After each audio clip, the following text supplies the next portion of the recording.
আজিৰ পৰা ৩ বছৰৰ আগতে এই মহাবাহু ব্ৰহ্মপুত্ৰ নদীৰ ওপৰত এটি ভয়াবহ দুৰ্ঘটনা হৈছিল, নৌকা দুৰ্ঘটনা। সেই নাও দুৰ্ঘটনাত বহু লোকে ভগৱন্তৰ একান্ত দাস, তেওঁলোক ভগৱন্তৰ একান্ত ভক্ত আছিল। মহাবাহু ব্ৰহ্মপুত্ৰৰ ওপৰত তেওঁলোক লীন গৈছিল। তেওঁলোকে প্ৰাণ হেৰুৱাব লগা হোৱাৰ সেই বিষয়টোত আমি সকলো কেৱল মাজুলীবাসী বুলিয়েই নহয়, সমগ্ৰ অসমবাসী মৰ্মাহত হৈছিল। আৰু তাৰ পিছতেই তেওঁলোকৰ আত্মাৰ সদ্গতিৰ অৰ্থে বাৰ্ষিক কৰ্ম হিচাপে মহাবাহু ব্ৰহ্মপুত্ৰৰ ওপৰত আমি ভোগ প্ৰদান কৰি আহিছোঁ। পূজা অৰ্চনা, নাম পাঠ সম্পূৰ্ণ আধ্যাত্মিক বৈদিক মাৰ্গেৰে সৈতে এই কৰ্মভাগী কৰা হয়। প্ৰতি বছৰেই বাৰ্ষিক কৰ্ম হিচাপে এই কৰ্মভাগী কৰাৰ উপৰিও এটি বিশেষ উল্লেখযোগ্য কথা যে মাজুলীৰ বকুৰা গাঁৱৰ এজন সন্মানীয় ব্যক্তি, তেখেতৰ নাম হৈছে পূৰ্ণ ভূঞা। তেখেত ইতিমধ্যে আমাৰ মাজত উপস্থিত আছে। তো তেখেতে সপোন দেখিছিল যে এই কৰ্মভাগ প্ৰতি বছৰে ব্ৰহ্মপুত্ৰ নদীৰ কাষত ব্ৰহ্মপুত্ৰ বাবাক পূজা অৰ্চনা এই কৰ্মভাগ কৰিব লাগে বুলি তেখেতক সপোনত দেখুওৱা হৈছিল। আৰু তেখেতে প্ৰথম অৱস্থাত এই বিষয়টোৰ ওপৰত বৰ বিশেষ গুৰুত্ব দিয়া নাছিল। তাৰ পিছতেই আমি জনাৰ মতে তেখেতে 10-15 দিনৰ পিছত পুনৰ সপোন দেখিলে যে তেখেতে এই কৰ্মভাগ এনেধৰণে কৰিব লাগে।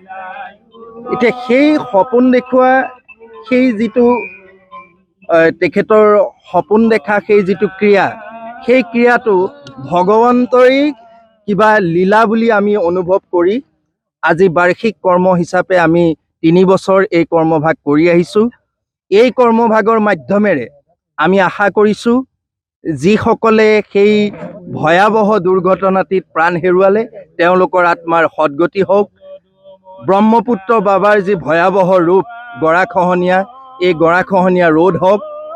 আৰু ইয়াৰ পিছতেই নৌকা যাত্ৰা নিমাতীৰ পৰা কমলাবাৰী, কমলাবাৰীৰ পৰা নিমাতীলৈ এই যি নৌকা যাত্ৰা, এই নৌকা যাত্ৰাত বাট পথৰ কোনো ধৰণৰ অপায় মংগল নহৈ সকলোখিনি বাট পথ সুচল হৈ উঠক, ইয়াকে আমি আশা কৰিছোঁ। আৰু এই আশাৰেই আমি ভগৱন্তৰ শ্ৰীচৰণত ব্ৰহ্মপুত্ৰৰ দুখানি অভয় পংকজত আমি পূজা অৰ্চনা এইখিনি কাৰ্য আগবঢ়াইছোঁ। কৃষ্ণ। এজন নাওদি শ্বহীদ হৈছিলে। আমি কিছুদিনৰ পাছত আমাক সপোন দেখুৱাইছিলে, বুজিলে।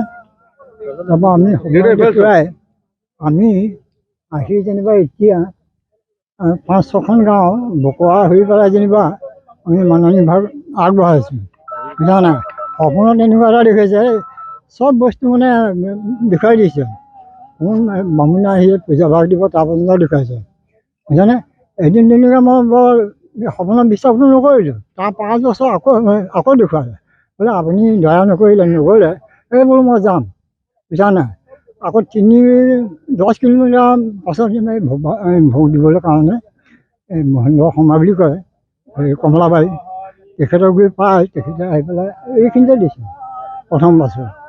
তাৰপৰা দ্বিতীয় মাজৰ বছৰ ইয়াত দিলোঁ, তাৰপৰা আজি ইয়াত দিলোঁ। 3 বছৰ হৈ গ'ল, বুজানে। তেখেতে অন্ত নহয়, যেতিয়া ব্ৰহ্মপুত্ৰ বাবা আমি আশীৰ্বাদ বিচাৰিছোঁ, তেখেতে আমাক যদি সকলোৱে নিমাতী ঘাট, কমলাবাৰী ঘাট চলাচল যদি যাতায়াতটো অনুগ্ৰহ কৰে, আমি বৰ উপকৃত হ'ম বুলি ভাবি লৈছোঁ। সপোনত কোন আহিছে? সপোনত সেয়া জলনাৰায়ণ নহয়, বেলেগ এজনে গৈ পেলাই দেখুৱাইছিলে। আমি তেখেতে মানে এবাৰ নহয় দুবাৰকৈ দেখুৱাইছিলে।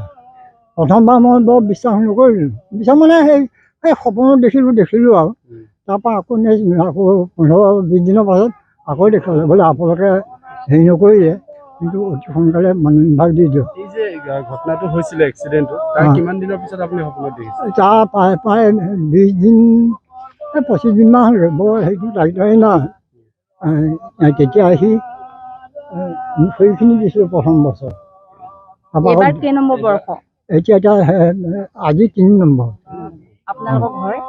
ঘৰ মই মাজুলী বকুৰা গাঁও, আউনীআটী সত্ৰৰ কাষতে।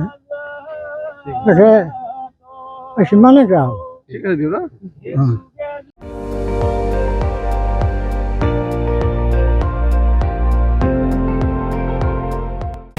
আপুনি চাই আছে ND24, সৰ্বশ্ৰেষ্ঠ নহয় সৰ্বোত্তমৰ দৌৰ।